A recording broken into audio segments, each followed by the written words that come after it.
The lecture will be in English. That's why I've introduced him in English. We will have, after the lecture, a final discussion where you can ask all lecturers about questions you have collected in the time. Thank you. Thank you, Simon. Shlomo b'nai Hamid Orum, B'ri Ramshim.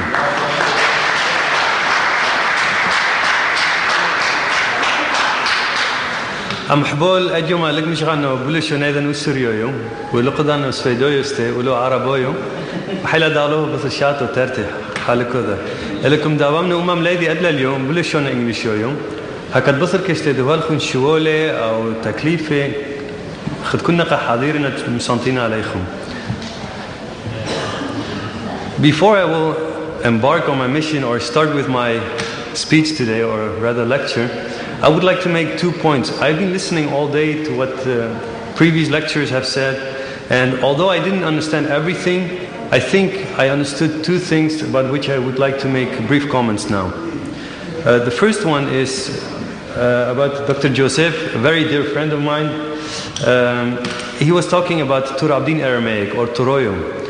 And one thing I noticed there is, because the whole atmosphere, the setting here, and it's of course also a Christian church here, the whole setting today and also the content of the topic and the lectures all revolved around Christianity and the Christian identity. Now, what I noticed in Dr. Joseph's PowerPoint presentation was that he described the church as the highest organ for preserving the language. I would like to add another entity to that, not a new one, just another entity, an organ which is called the Syriac Universal Alliance and all its federations. And here in Sweden we also have a federation. I will talk more about it later.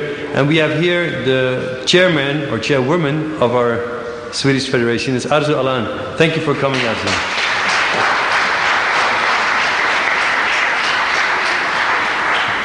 Now, why would I like to make a comment about this? Because if we talk about the language, I would like to give you a personal story.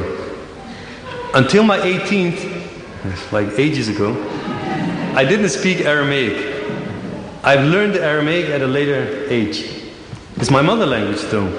But I started to learn it when I got involved with the community. First the church, but especially with the secular organizations. I met a lot of friends internationally, in my own country, and I started to interact with them, and slowly but surely I started to learn finally my own language, Aramaic. Now I asked myself, and I think we should all ask ourselves this question, like the role of the church, if we describe the church as the highest authority, as the highest organ in preserving and promoting and even developing the Aramaic language, Tur Abdin Aramaic in particular, one should ask, like, what has the church done in this respect? I'm not here to answer that question. All I can say is what the Syriac or Aramaic federations have done. What we have done to promote and protect the language is we have sponsored singers financially and morally. We have sponsored painters. We have sponsored writers. And also, not less importantly, it's the federations which have established a TV channel in Aramaic to promote the Aramaic language. And this is not the church who has done all this. It's the organizations, and they continue on this path. And as they say, credit should be given where credit is due. And I think that the self-organizations or the secular organizations deserve this credit for promoting, protecting and developing the Aramaic language. Now my second point today is, as you can see here, it's the Aramaic flag. It's our national flag. I have said this a few times before. The wings of the Aramaic flag don't bring us to heaven. They don't give us salvation. But on the other hand, the church as an institution does not solve our political questions here on earth now at this moment either. The church does not solve or answer social or cultural questions either.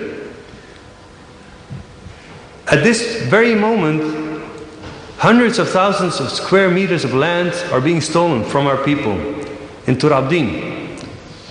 At this moment, a lot of our people are being killed, persecuted, discriminated against in the land of our ancestors.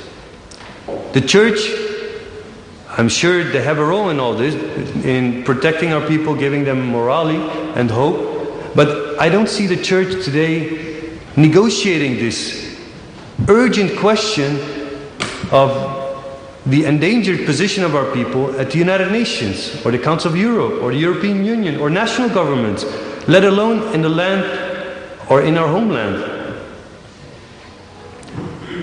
So that's why I would like to make this comment, that we, as a people, we are a nation, as Behjet Barasum said before. We have all the ingredients to become and be and act as a nation. We should stop profiling ourselves as a religious community, because as long as we do that, I'm a deacon, I'm a Shamshonu, I love my church, I love my Christian identity, I love Jesus, and Jesus Christ is for me in my personal life number 1, 2 and 3. But I should not forget my language, should not forget at the same time my culture, and I should not forget the endangered position of my people in the homeland. And as I said, it's not the church who is involved in these affairs. I wish the bishop would be here. I had last year at the same symposium also a discussion with him about identity. Our views, we differ on our identity respectfully. And I also have another view on the role of the church and the role of the organizations and the interrelationship between both these institutions. But I will come back to it later. So my point is that we should start profiling ourselves as a nation, and I will stress that point later some more. And this is especially important because, as the bishop said, he attended a conference in Rome. Now, what has this conference concretely resulted in? What has this conference given us? We were there, a drop in an ocean there, among other Christian communities, and the whole issue was about religious freedom. How can we stop the persecution of the Christians? In general, not only the Middle East. And I myself have attended such conferences just 2 weeks ago in Strasbourg, where a recommendation was given and accepted by the Parliamentary Assembly of the Council of Europe. Now, what we should do is try to learn to act and behave and think as a nation and serve and protect the interests of our people as such. These were the two initial remarks I want to make. Unfortunately, there was no opportunity to have a debate on all this, otherwise I would also have given my 2 cents in this respect. So let me come to the topic of today. First of all, I should have said this before, I'm grateful to my dear friends Simon Morogi, who is also active in the Syrian Universe Alliance, and Michel Yüksel for organizing this important symposium, like last year, to which I also was invited. And then I spoke about the Arameans as a diaspora people. And I spoke about the concept of Arameanism as a key to our future survival.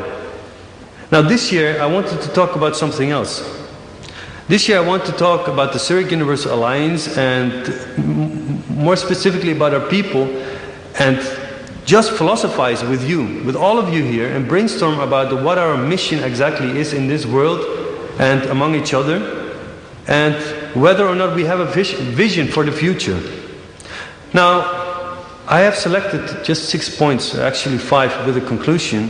Very briefly, I want to talk about the relationship between the terms Syrioi or Syriana, or Syrian, you would say, and Aramean. The second one is about the concept of Aramean nation. Then I would like to speak briefly about the mission of the SUA, the Syriac Universal Alliance. Then I would like to look back in the past and stress 3 elements of our church fathers and take lessons from that, with the question of developing a vision for our people tomorrow and in the future.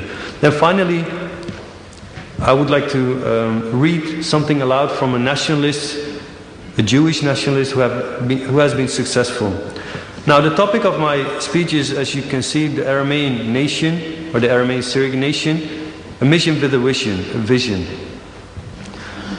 As I said, first I will describe the relationship between Aramean and Syriac, then I will talk a little bit about nation, and then I will start with the mission and conclude with a vision. Now, very briefly, I didn't understand everything the bishop said, but with all due respect, I think that our identity is clear. We shouldn't talk ourselves into an identity crisis. if anybody has studied the Syriac or Aramaic literature, and also the professor was sitting here, Professor Witold Witekowski would have agreed with this, all academia would agree on the Syriac or Aramean identity. Now, first thing you do when you don't know a word is to consult a dictionary, an ordbook, as you would say in Swedish.